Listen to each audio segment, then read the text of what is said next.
will never get tired of that new intro. That is just a freaking banger. All right. Welcome to episode 43 of Star Wars Culture Live, your podcast for Star Wars excitement and connection, your escape pod for hyperspace buzz and fandom fixes. As always, I am Ian, and this is Marty, and this is where the fun begins. Instead of the negativity you often find on the Star Wars side of the internet, we want to talk about the things we love about Star Wars, community, culture, fans, media, anything at all. So, as always, if you have any comments, questions, or requests for us, throw them in the comments, and we will see what we can do. And don't forget to follow us on all the socials. We are at SW Culture Live almost everywhere. On Facebook, we're streaming to Episode 9 News and Culture Slate, so check us out there. But everywhere else, at SW Culture Live. A couple of announcements for this show. Next week, we will have no episode. I'm going to be very honest here. I have a fantasy football draft party, and there's some money involved. And they picked Wednesday, and I did not pick Wednesday, but they all picked Wednesday, and so it's Wednesday. So that's me being transparent. I hope the sacrifice of not having an episode is worth it, and I win my league. So wish me luck about that, if you don't mind. But that's so no episode next week. But let's launch into the little intro segment of what you up to. So let's go with Marty first this week. Marty, what you up to lately? Not much. I am a little excited. I like to do a lot of eBay shopping here lately, looking for figurines. I happen to find, and Black Series figures aren't cheap, no matter where you find them, right? Nope. I happened to come across, and I've wanted this for a while. I found it like, was it $15 on eBay plus shipping of $5, so $20 total, of Kylo Ren with his reforged helmet from Rise of Skywalker, 6-inch Black Series figure, comes with his lightsaber and his cape. So it's the full set, just not in a box, which I don't mind because I got all my guys hanging out down here below me. Oh yeah. So nice. I mean, that's a steal because I found them on Amazon for like $75 on Amazon. Yeah. Wow. So wait, it was a steal on eBay for how much? I missed the 20. Wow. Yeah. I'll take that. That yeah, any day. Well done. So he should be here before next week, so I'll show him off when he comes. Excellent. I'm just excited about it. Yeah, that's great. Watching that tracking number on the postal service, I bet. Yeah. I do that. We have, whenever I make trades for 501st coins, or I have 501st, like I have some Galactic Academy swag coming. I'm like looking at the tracking number, like, all right, what am I up to? I have a good one today, actually. I am hosting a Sabacc charity tournament tomorrow evening, 6 p.m. And we're raising money for Johns Hopkins Children's Center. It's a children's hospital in Baltimore. But we're playing Classic Sabacc. This is our first ever Classic Sabacc tournament, but it's a $10 donation to to the hospital through my Extra Life page. And we actually have pretty sweet prizes for this month. The winner of the tournament gets metal Imperial credits courtesy of Cantina Surplus, and then the top donor, the one who donates the most money or who raises the most money, gets this John Williams action figure with the sparkly blue tie, courtesy of TD5491 Phoenix Customs. So I've been trying to get little small companies to donate things for prizes, and some connections that I have are really, really generous this month. I also have a couple cool ones coming up next month. But if you are watching and you are interested in helping out a children's hospital, please shoot us a message. I have ways that you can either join or donate or help out, but it's going to be pretty cool, pretty fun. So that's what I'm up to mostly. I'm also, I don't remember if I said this last week, but I'm really happy that Oktoberfest beer is back, and pumpkin spice latte came out on Tuesday, so I'm a happy dude for a while. All right, let's get into the news segment. As always, we're going to go to Star Wars Underworld for our Star Wars news. Follow them on Instagram. Speaking with Inverse, Riz Ahmed revealed he nearly had a cameo in Andor. If you don't remember him, he was Bodhi, the pilot in Rogue One. He says, I spoke to Tony Gilroy about this afterwards. I was like, yeah, thanks a lot, bud. Everybody gets a cameo apart from your old pal Riz. And he was like, actually, I thought about it, but it would have thrown all the timeline off, and it would have unpicked a lot of the plotting, so he says, much like Bodhi, I'm willing to sacrifice myself for the greater cause here, the story making sense. We appreciate your sacrifice, Riz.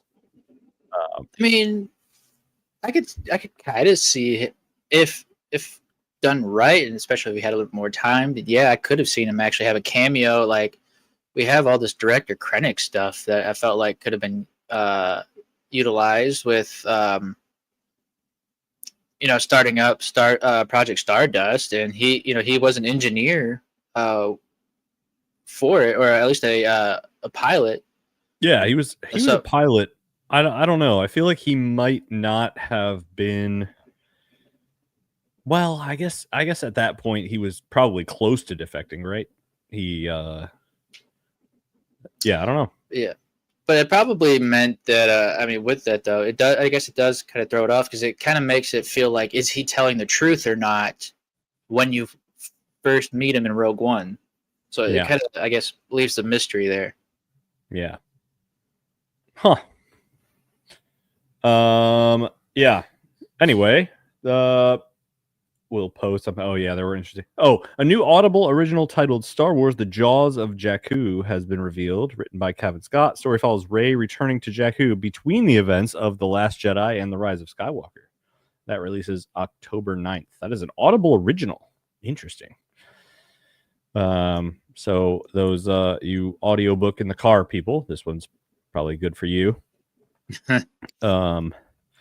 Lots of Fan Expo stuff coming up. Just a heads up, Fan Expo Canada was this weekend, so there was a good amount of that. Jude Law discussed the future of Jod Nanawood and Skeleton Crew with Screen Rant. Well, you kind of put the answer in my mouth. That thinking, I hope you get to see this man again, and Jod's thinking in the finale, there must be a way out of this so that my story can continue. Yeah, maybe, but I mean, I think he was pretty trapped at the end there, so good luck with that, Jod. I'd say maybe a cameo, at least maybe in another season of a show, since it's still part of the Mandoverse. Yeah, like maybe, there's pathways for sure. Like maybe if they have a prison scene somewhere and he's like in prison, I think that wouldn't not work. Fan Expo. A new official poster for Star Wars Visions Volume 3 has been officially revealed. I am excited about this because, as you can see, there's the Ronin up there.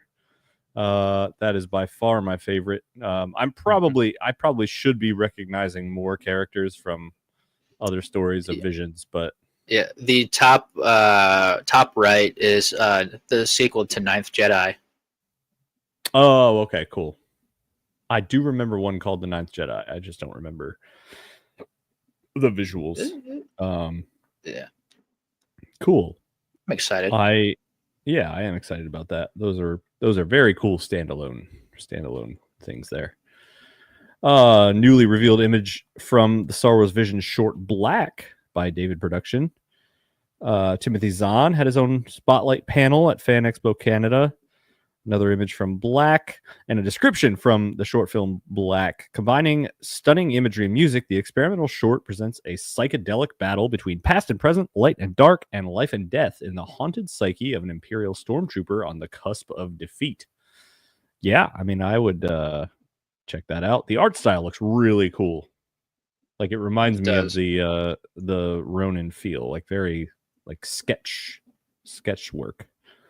Yeah. I'm excited to see that animation. 2 tubes spotted at Fan Expo Canada. Very cool cosplay. I have no Oh, idea yeah. if that is like part of the Rebel Legion or what, but I hope it is because that looks incredible. That is. That's a lot of time. Yeah, a lot of detail work. Hasbro shows off the new Black Series Revenge of the Sith Obi-Wan figure. Wasn't there a Anakin one that just came out, or like an Anakin Obi-Wan combo? There's gonna be a combo where they're dueling on that Mustafar platform, but I guess now they decided to do them individually, so you don't have to buy the whole set. Okay, cool. Because I think the next photo will be Anakin. I bet. Oh no. Oh, nope. No, But I'm going backwards too. I did see one recently. Oh, okay. Hasbro team demonstrates their new Shore Trooper helmet, so that's cool. What? No. Where's the short? Oh, okay. And then a close-up look at the HasLab LAAT-1 gunship from Hasbro. And I believe they have a little video clip here, too. It's got spring-loaded doors that open up. Just like the old one. Oh, yeah. I still like how these ones actually include the little turret balls on the front. Yeah. Because mine never came with those before. The glass like things that you. Yeah, those little orbs that shoot the little beams. Yeah, it didn't come with those. No, those are new. And then the nose painting with the monkey lizard, that's new too. Oh, okay. But it's also you could change them out with different ones. I'm excited about that. I don't know about dropping $200 and something on it though. Yeah, that's the thing for yeah. This is the way. Closer look at the unlocked tier figures: Coleman Trebor, Sassy Tin, and Aegon Kohler. Oh, there's more photos. Hold on. Oh yeah, look at that. I remember. Oh nope, not what I meant. I feel like I remember that guy. Is that the guy that Django kills? Yep. Yeah. Okay. Dinosaur Man. Yep. He looks like a Parasaurolophus. New look at the interchangeable nose art panels for the gunship. There you go. Monkey lizard. Yeah. Oh, that looks like Kit Fisto's. Yeah. Love it. Star Wars panel. Ewan McGregor takes the stage at Fan Expo Canada. Hello there. I'm going to watch all of Clone Wars. That's my homework. Homework for what? Right? That's like I feel you ratted himself out. Why do you? Yeah. What are you in? This is how you solve a Star Wars debate. I saw this meme all over the place. The best thing Star Wars has done, the Old Republic. I mean, I respect the Old Republic. However, it's a video game, and like Andor or Rogue One. Like, how do you? I like it, but no, I can't believe it's that close. I mean, maybe he fudged the numbers, but when Bro knows what he did, but he still shows up to the party like nothing's wrong. Yeah, that must have been an awkward moment.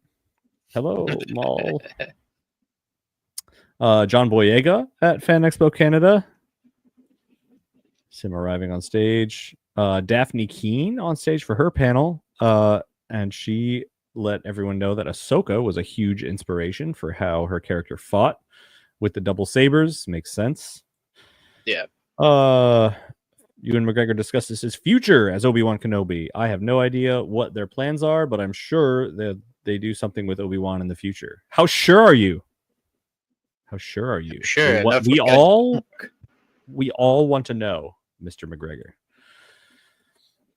According to IMDb, David Klein is the cinematographer for the Mandalorian and Grogu movie. He previously worked on The Mandalorian, which makes sense, The Book of Boba Fett, and Skeleton Crew. So he's obviously got a resume full of quality Star Wars content. So I'm sure he knows what he's doing. We are in good hands. Very cool custom Lego Star Wars ATTE spotted at Fan Expo Canada. That is pretty awesome. You can tell it's very custom, but it fits. I'm a fan. I like all the clone troopers lined up inside. Oh yeah, that's pretty cool. That's pretty fun. that it? Yeah. All right. That is That's it for the news. Oops. Little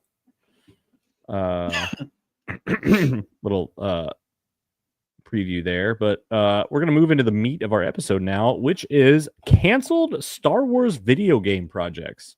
There are way more of these than I thought there were, which makes me sad because there's some really cool titles in here. And I knew about very few of these. I have heard of maybe 3 or 4 of these. So I'm just gonna pull up this handy article that Marty found on Wikipedia of canceled Star Wars video games, and they have a handy dandy list here. So why don't we just just jump into it? Star Wars 1313. 1313, based on the level of the actual 1313 in Coruscant, where it's got its name from. That makes sense. Video game in development at LucasArts. It was to follow the bounty hunter Boba Fett navigating level 1313. Oh, there it is. A subterranean metropolis within Coruscant. Unidentified bounty hunter who would soon be killed by a mysterious figure, subsequently revealed to be Boba Fett. The player would then take control of Boba Fett for the rest of the game. Cool. In the first, I guess, gameplay trailer that was shown back 13 years ago would be that unidentified bounty hunter. Okay, the guy without any Mandalorian armor on. That would be my guess.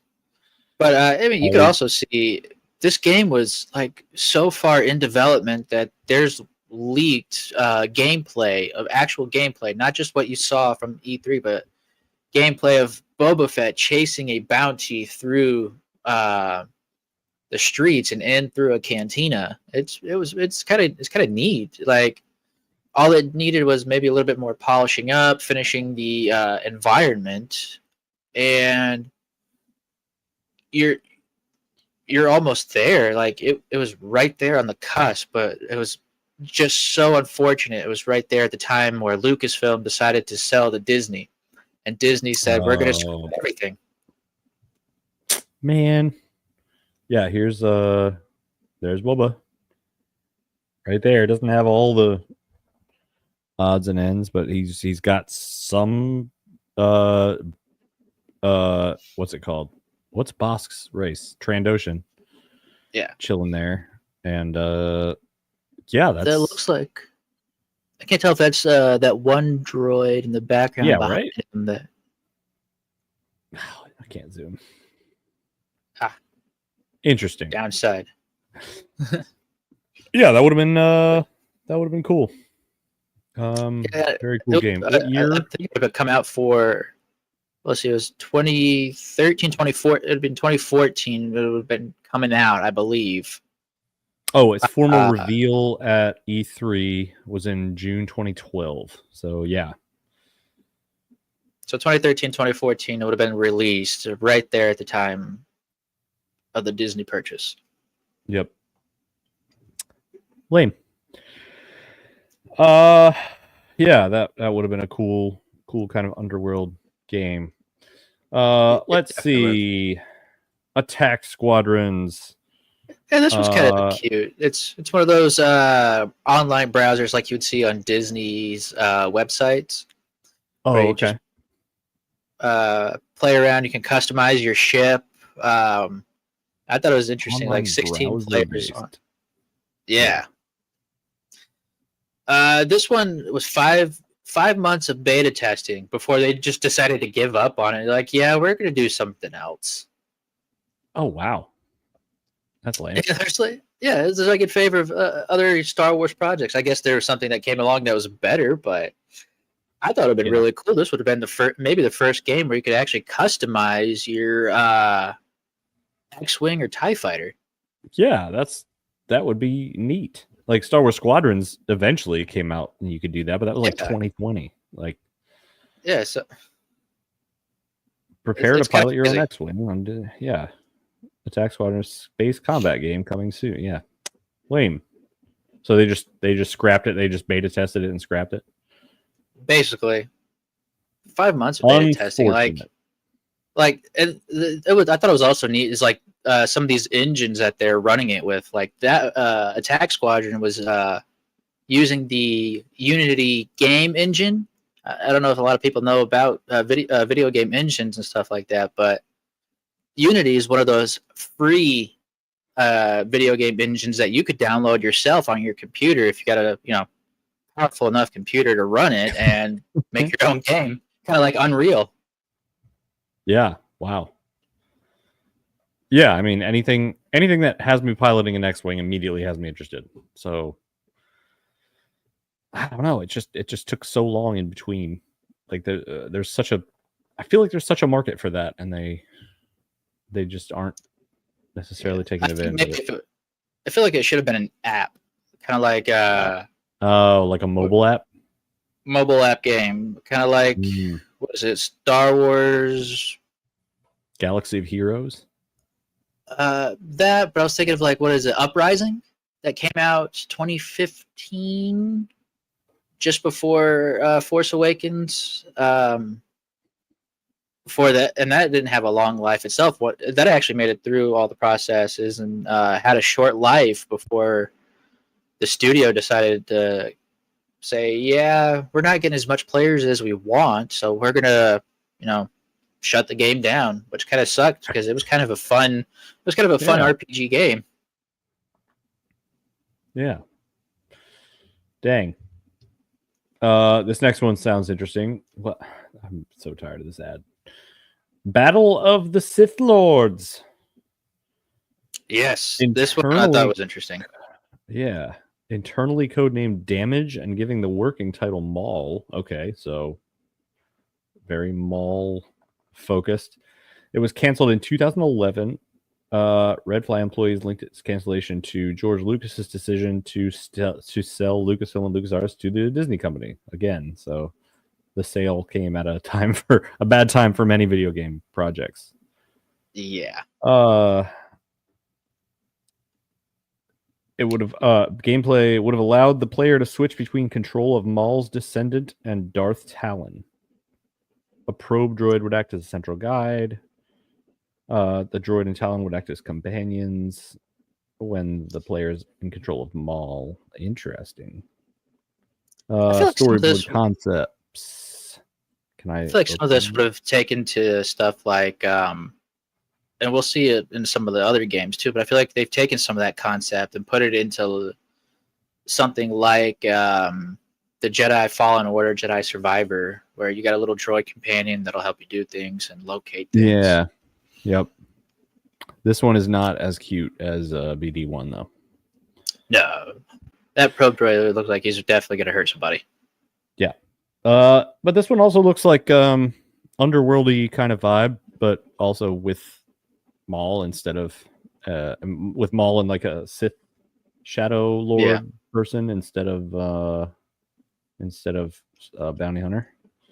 And it said it was supposed to have the same fighting mechanics inspired by the Batman Arkham games. So oh man, they're so cool. Yeah, so I was like, man, that would have been really fun to play because if anyone who's played any of the Arkham games, they have, I would say, one of the better fighting mechanics than most. And it's easy to, block and make all these cool combos. Yeah, and it just when you do those things, instead of just your character moving on the screen, like the whole screen moves. It's like it's such a immersive feel for when you're doing those things. It's addictive. Star Wars Battlefront 3. We it says we're having trouble streaming to Facebook. Huh. Sorry, Facebook users. Sorry, Facebook users. Could be awkward over there. Oh, it's just for Culture Slate page. So episode 9 news is still live. All right. Star Wars Battlefront 3. We don't have to get too much into this. It was the one this was canceled in 2008. It was the first Battlefront 3, like after the original Star Wars Battlefront and Battlefront 2. They were talking about it in 2006, Free Radical Design, but it was eventually canceled in 2008. This Not one was sure. also like there where you could actually download the beta version and play it yourself. Yeah. Oh, I see. Yeah. Yeah, it's kind of neat. I saw a lot of players play it, and I was like, man, they were so close to being done with this game. Like they had a story lined out and everything for single player. Yeah. It says here among. Oops, sorry. Go ahead. Sorry, I was just saying it would be the first one to do air to land and land to air combat. Yeah, it says it was among difficulties the technological transition to a new generation of video game consoles, growing need for a bigger workforce. Makes sense. And changes in design. Yeah, so that a lot of stuff was changing when they were trying to make this project. Yeah, I guess if you're going to go ahead and make a game and then like brand new consoles come out, you're like, that must be complicated. Yeah. I want to go back to the Battle of the Sith Lords real quick. Yeah. I was reading a little bit more with its Maul and Darth Talon. I saw a trip like a potato quality trailer that somebody recorded of the Maul TV series, and I was reading some of Shadow Lord. Yeah, Shadow Lord. I think some of the concept from the Maul video game will be kind of transferred over because there is a character that looks like this. Button. Yeah, a character that looks like Talon. Okay. Yeah, I was wondering when I saw this, like, and his outfit with the the sleeves off, in the under, I was like, this kind of gives me vibes, the same vibes that the trailers and images of the new show gave me. So that would be cool. It will live on, and it'll live on. Yeah. Let's do. You want to skip ahead? I was saying no, we could do that one. I was going to say there's another one that I thought was interesting, called Imperial Commandos. Imperial Commando. I see Rebel Commando. Go down to the eyes. Oh, so in alphabetical order. Yep. Yeah.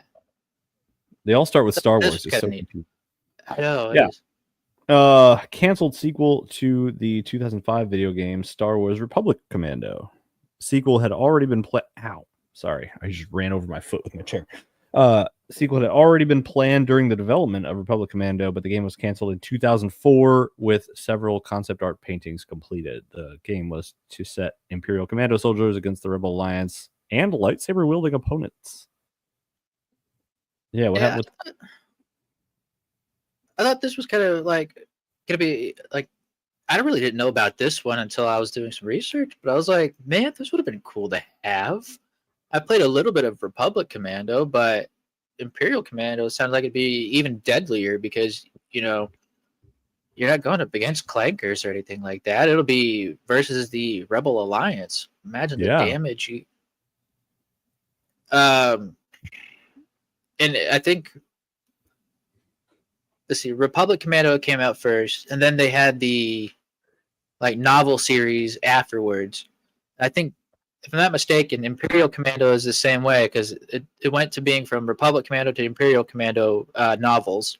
So I think this was supposed to be around the same time as well. So if you were reading the books and this game was going to come out, you would kind of be familiar with what's going on. Right. So it's that same squad. They were the Republic, and then the sequel would be them as Imperials?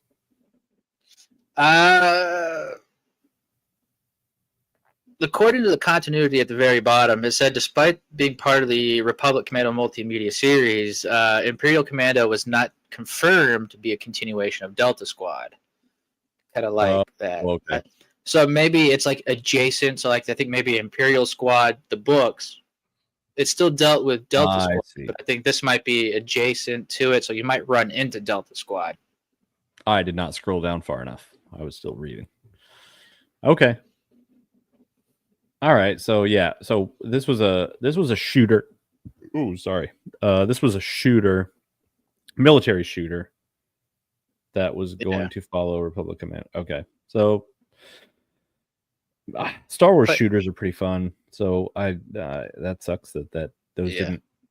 All you have really is Battlefront, and that's without all these other games like coexisting with it. Like it's not nothing's pushing everything forward. You know.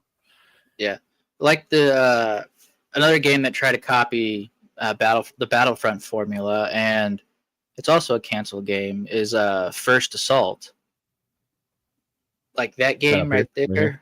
Yep, right there. I was reading through the article, this article here, then I saw that someone had posted leaked gameplay footage. It looked like it was almost out of development, right there on the cusp. But then, as you see right there, it canceled due to the closure of LucasArts from after Disney's purchase. Again. But it looks exactly as if you combined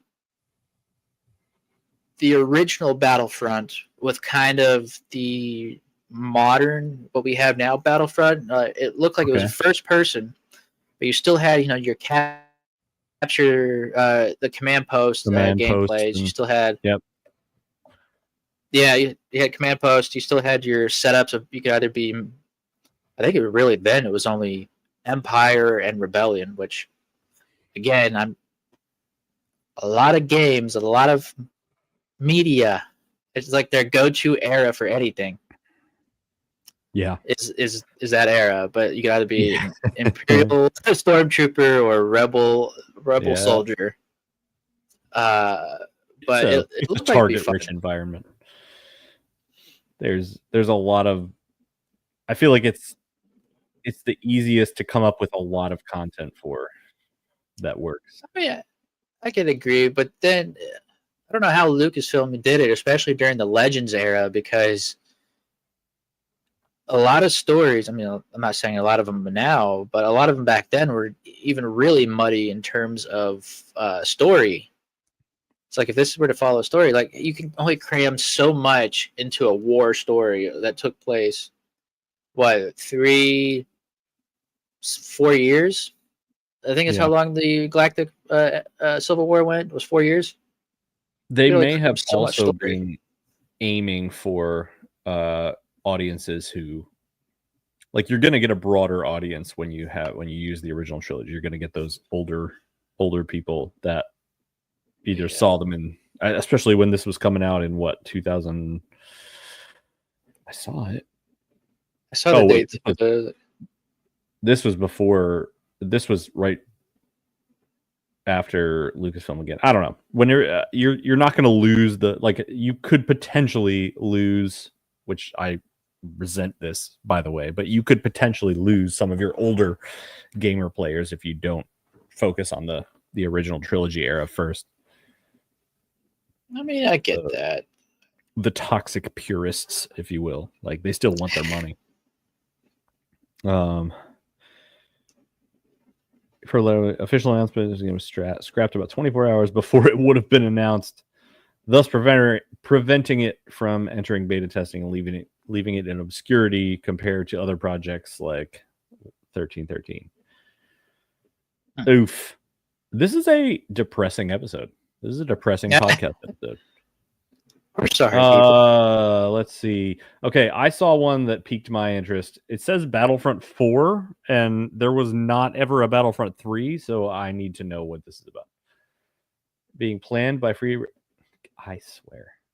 Get out. Free Radical Design, and was to be the fourth installment in the original Battlefront series. It was canceled around the same time as Battlefront 3 in 2008. So they just planned for 3 and 4. Okay, so the concept art. Oh, sorry. Go ahead. I say it looks like they were counting chickens before they hatch. Like, yeah, let's do 2 games. Get everything ready. Yeah. And they said concept art suggests that the story was going to feature what if scenarios. So they predated our what if conversations on the podcast by a lot. Characters would have their allegiances swapped, such as Luke Skywalker and Obi-Wan being dark side characters with Maul and Vader as light side characters.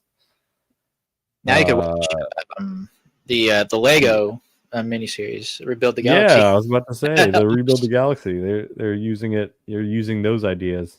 Okay, so as Battlefront 3 was nearly completed in 2007, I didn't know that it was nearly completed. This is heartbreaking.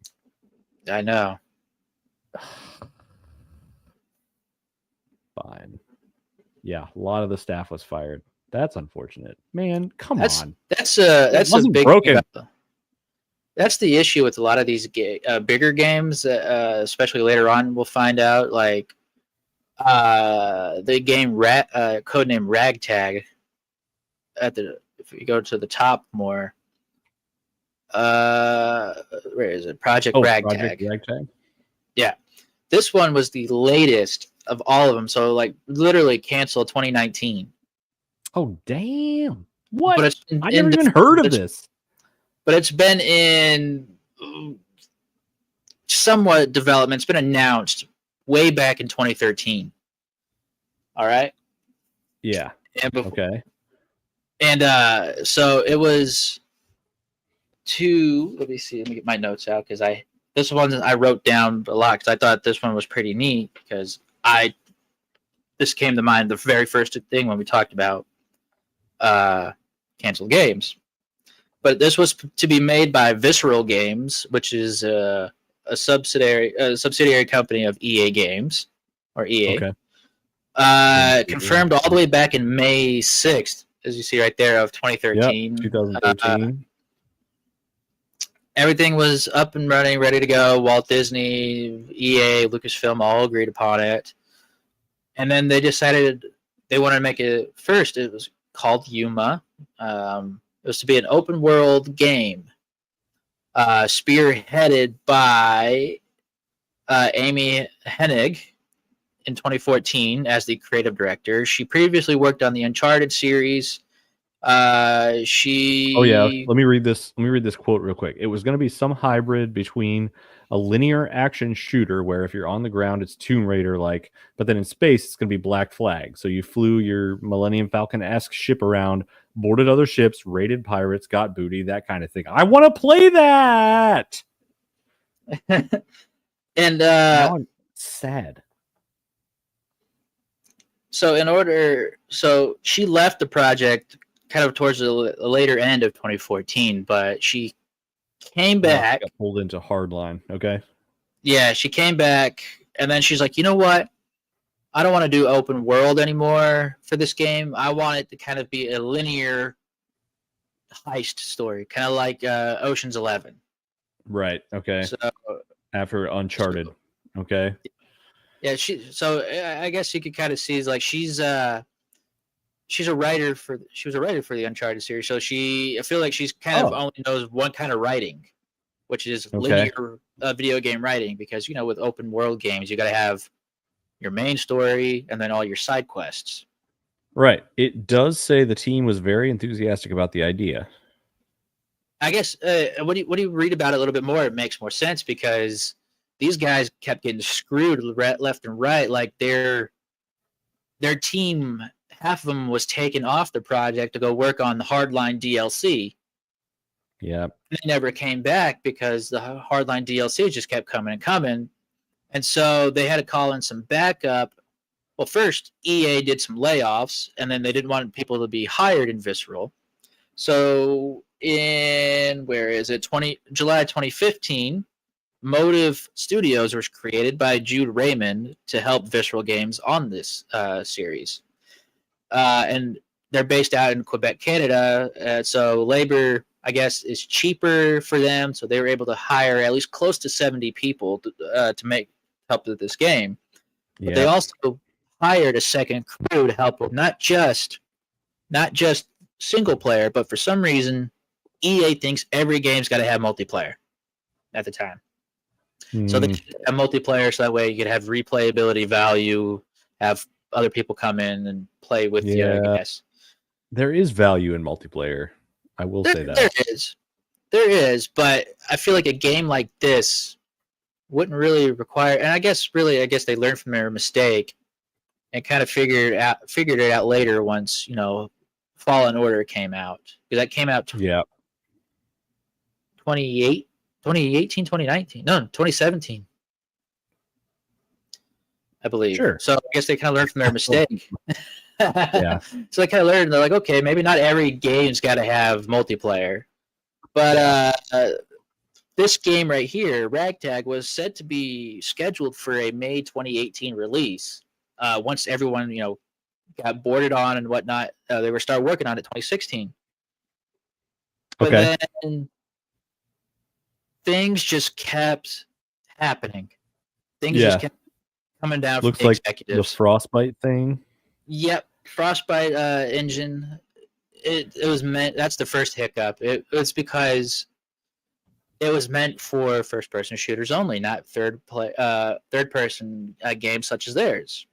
So they had to find a way to make that work. I guess someone made it work because I think the Fallen Order games, and I could be wrong. Someone in the comments let me know. Fallen Order uses the Frostbite engine now. I think, at least a variant of it. No idea. Second problem was the licensing. I feel like every time you got to do something with Star Wars, you got to go back to Lucasfilm. Like, hey, can we do this? Yeah. Can we do that? Can we have that? Is this everything still had to be processed through them, which slowed the process immensely. I have never related to a statement more than that as a social media person at work. And then EA didn't think it'd be a good game just because it didn't involve lightsabers and the Force. So people at Visceral and Motive were like, "Oh, all right. Yeah. Now what? How do we fix this?" The pleas are overlords. Executives from EA did not like how the game didn't feature themes they deemed core to Star Wars, like lightsabers or the Force. So that's not they have very good Star Wars fans. They what? I guess you could really tell EA execs aren't really Star Wars fans. They just they just were looking literal market research. They're like, I heard Star Wars before. Lightsabers, the Force. Yeah. That's all I know. Right. And you're missing the people who would be spending the money on this game. You're missing what would make them spend money on this game, talk to their friends about this game, convince other people to buy the game. Yeah. And what's also going to suck about this is they wanted to hit every high score on the critic metrics systems to compete with Uncharted 4, but that's going to slow everything down because you got to make sure this game is nice and polished, but you also have a deadline you can't push because they don't want to push it. Yeah. And so Amy Hennig is basically running around like a chicken with her head cut off. She's stretched thin. Motive Studios got taken out to go help with Battlefront 2 because Battlefront 1 did so well that it required a sequel, but people demanded a story this time, so they had to have Motive come and help them. So Visceral was left on their own again. Verso, yeah. Yeah, so Visceral's like, now what? They didn't even have storyboard artists, so they asked Doug Chang from Lucasfilm to be their storyboard artist. And with all what's going on, even Doug was considered, stretched too thin on everything that's going on because there's a lot of problems that this game that EA's requested. They requested another game developer to help them. And then the developers wanted to change what the game was about. And, basically everyone gave up. That's all it boiled down to. Is like all this is happening. No one can really agree on anything. It was just too much. And it was just too much. So they're just like, we'll just cancel this game, which is sad because that only photo you have was actually, as you saw, from E3's. It was like a video demo of what the game was about, and I've watched that. Excuse me, when it came out like 2 or 3 times because it was short. But it was so beautiful. Like, it was just nice because everything looked good and all that. But the more I got to thinking about what they wanted with the story about a heist, they had some stuff with Jabba's palace. They had all these I other was things. looking at this. 3 missions would be part of it: ATST chase, a Tatooine shootout, and a descent into Jabba's palace. I got the people who feeling saw like these thought a the lot of experience was people. all too similar to Uncharted, and Visceral Games would be shut down and Ragtag canceled in 2017. Yeah, so they thought about canceling 2017, but they're like, oh, we'll fix it. 2019, they officially got it canceled in 2019. But To Uncharted. I wish people could have seen more of it because it was a lot further along than people ever got a glimpse of. Oh, but it didn't make sense in EA's business plan. Man, it's too similar to Uncharted. Like, I watched my friend play Uncharted 4. It looked incredible. I wasn't even playing the game, and I was happy to just sit there watching him play Uncharted 4. It's just it was like you're watching a movie. It was like a giant long movie. And like if someone was like, "Oh, yeah, it's like Uncharted but Star Wars," I would buy that. Why is that a bad thing that it's similar to Uncharted? Why does it have to be like Uncharted is not Star Wars at all? It's a different it's a Venn diagram, and you're still going to make money on this side. Like, the people who would play that might not necessarily play the multiplayer game that you need to have happen. Right. Now, so you Now, if the people listening and you've played and you've heard about this, you heard me talk about this, you even read about it and know about this, this sounds very familiar. And I'll tell you why. Star Wars Outlaws. Uh-oh. What does it include? The main purpose of this game, it kind of combined two of the elements of open world, and the main story objective is about a ragtag group of people about to in a heist. Your main goal is to rob a place. So I was like, okay, and then it mentions Jabba's palace. You go to Jabba's palace in Star Wars Outlaws. You do like a heist situation? No, he's kind of like it kind of progresses the story a little bit, not in terms of like you're doing the heist for Jabba. You're doing the heist for someone who wants to rob the casino on Canto Bay. Me. Another good thing about Outlaws is that they introduced the world to Kessel Sabak, a version of Sabak that is played on the app that I will probably pitch every episode.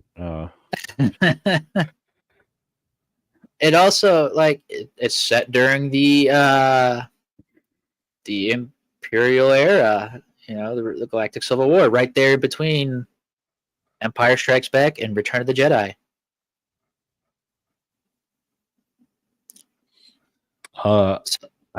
Random factoid that I just stumbled across here.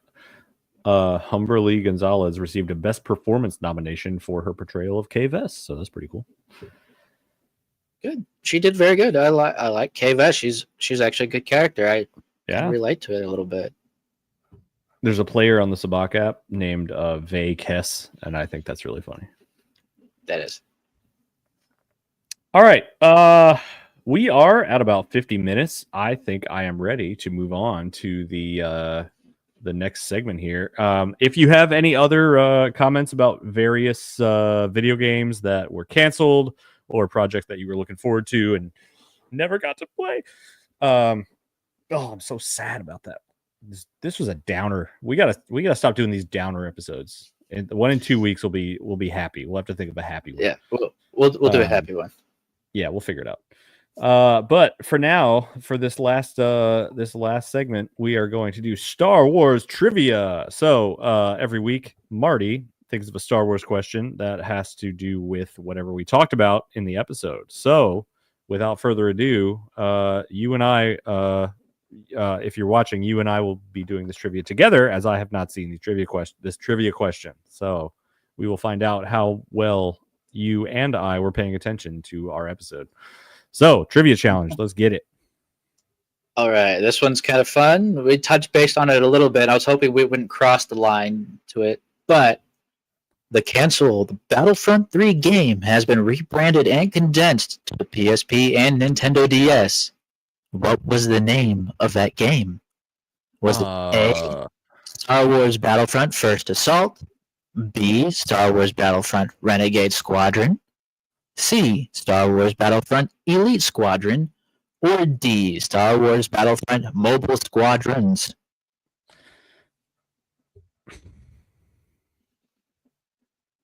Okay, well, I have no idea. I never had a PSP or a Nintendo DS. I was whatever age group missed both of those things. I feel like I've heard the term Star Wars First Assault before. I feel like I've heard that, but I feel like I've also heard Elite Squadron. I want to guess Elite Squadron. That's what. Now that I said it out loud, that is giving me more of a bell ringing in my head. Now that I said Elite Squadron, is this the countdown video? Yep. It takes forever. I don't know why. Yes. Gimme. C. Hey! I knew it. It rung a bell. First Assault rung a bell too, but Elite Squadron made me. Okay. That's the cover of it for the PSP. You play as graphic. Sorry, go ahead. It kind of looks like a combination of the first two Battlefront games, but yeah, this one's a sequel technically to Renegade Squadron that came out for the PSP and a Nintendo DS first. And this game actually has a better single player where you take on the role of a clone who is actually a clone that has DNA of a Jedi. And he has a twin brother, so you have X1 who you play. No, X2 you play as. X1 is the brother. And it starts out right around the time of Revenge of the Sith, and it brings you on right into the into Return of the Jedi, okay? And you find out that you have these abilities to become a Jedi, so you go from being a regular foot-on-the-ground soldier to being a Jedi by the end of this journey, while your twin brother, ends up on the dark side because he did not. Where is the? Let me get rid of this real quick. Oh no, and my screen's small. Did you get it? There we go.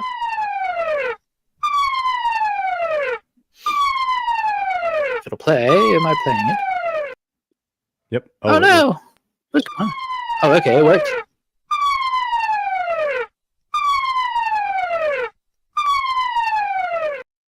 Yeah, it worked both times. Oh, I don't know what's going on with my computer here. Okay, so anyway, you kill a Jedi. Before he dies, he's like, by the way, you're actually a good guy. Jedi aren't the bad guys. The bad guys are the Sith and the Empire that's coming about. And you're the only one that knows about this and figures out this plot. And he's like, okay, I must do good now.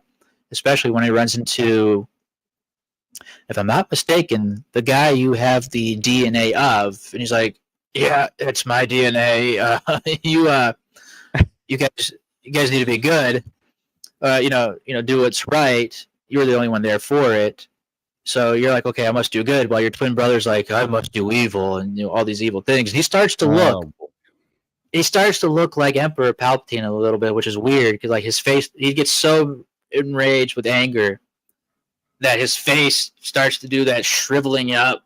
You can watch the progression, not just in the cutscenes, but like every time you go to replay, like turn on your game, the main menu changes to what they would start looking like, and you can see him start shriveling up a little bit.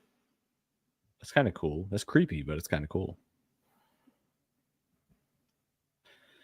Yeah. So let us know if you got that right in the comments. Elite Squadron. That's funny how they just kind of turned it into a sequel to a different game entirely. That's pretty funny.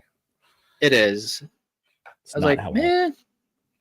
I mean, at least they didn't let the idea go to waste, and they already had the animation already there for them because Battlefront 3 was right there, ready to go. So they just took what they had, repurposed it to fit on the handhelds, so the graphics look a little, blocky. Yeah. I will say, still good, but blocky compared to what you would have gotten on the main console. Yeah. Cool. I learned a lot today. I don't usually learn as much during this, but you have a plethora of information, and obviously Wikipedia had some information, and that there was just so much going on behind the scenes that I did not know prior to today. So that is our trivia question, and that is our show. We hope you enjoy our positive podcast. We know Star Wars fandom and comment sections can sometimes get dark and toxic, but it doesn't have to be that way. Remember, there are more of us, but less of my lightsabers.